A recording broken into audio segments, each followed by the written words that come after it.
Hello, this is Tanya Garcia, editor of PR Newser, and I'm here for today's Media Beat with Doug Edwards. He is the author of I'm Feeling Lucky, The Confessions of Google Employee Number 59. And thank you so much for taking some time out to talk with me today. It's a very interesting book. So it's basically a memoir of your time as Google's first director of consumer marketing and brand management. Company and a position you held from 1999 to 2005. That's right. So, I mean, Google is such a huge powerhouse of a company now. Back in those days, what was the environment like? What was it like to work there early on? Yeah, well, it was much different. There was 50 to 60 people when I started. And there was a very high energy level. A lot of the people were young, fresh out of college, didn't have a lot of outside commitments to take them away from the office. And even from the early days, Google was serving meals on in the building. So there wasn't a lot of reason to leave, and people tended to put in fairly long hours. Plus, they were very ambitious about what they were trying to accomplish. It was exciting. I mean, there was a lot of energy around creating something that would be really useful for a lot of people.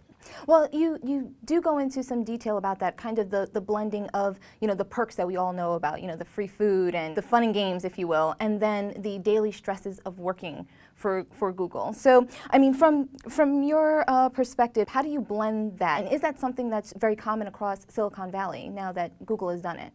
Well, I think when people say, oh, I went to work for a startup in Silicon Valley, most people in Silicon Valley know what that means. It means that you spend a lot of time away from home and crazy hours and working hard. And Google was smart about trying to provide the services that you would normally get outside of the office, at the office. But as they say, there's no such thing as a free lunch, even if the lunch is free.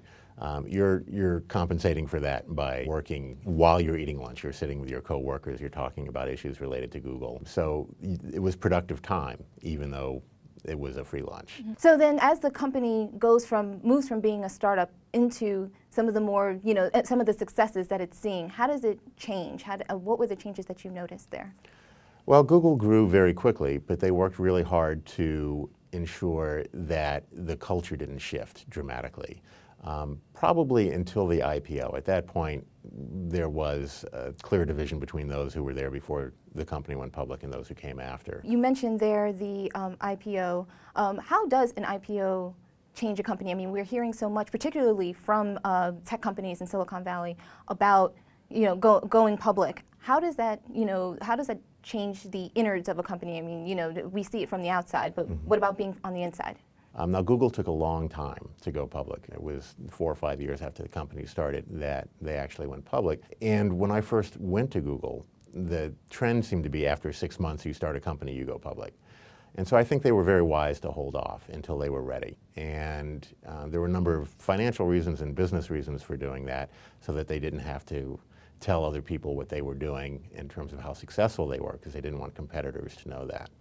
But I think that long process of waiting to go public enabled them to hold on to the culture a little bit longer and to make it less of a kind of a wham bam, here we are, public company, which does shift things, I think, fairly quickly. Now, as with all companies, Google also had its fair share of missteps. You also talk about that in the book. You mentioned Frugal and Orkut, its first social networking trial.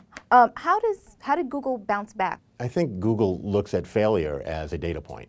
They don't look at it as, okay, this is a wound and we need to, cast blame and figure out who's responsible. They look at something that is put out on the market that doesn't succeed, and they say, okay, why did it not succeed? What could we do differently next time? What can we learn from this?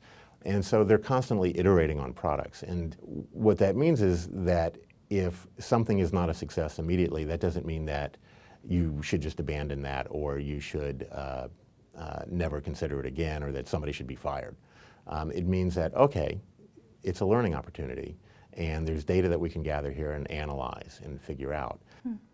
Well, we're going to stop there because we're going to talk a little bit more about your job specifically and working with the founders in our next segment. But again, this is Doug Edwards. He is the author of I'm Feeling Lucky, The Confessions of Google Employee Number 59. I am Tanya Garcia, editor of PR Newser, and join us next time for more with Doug Edwards.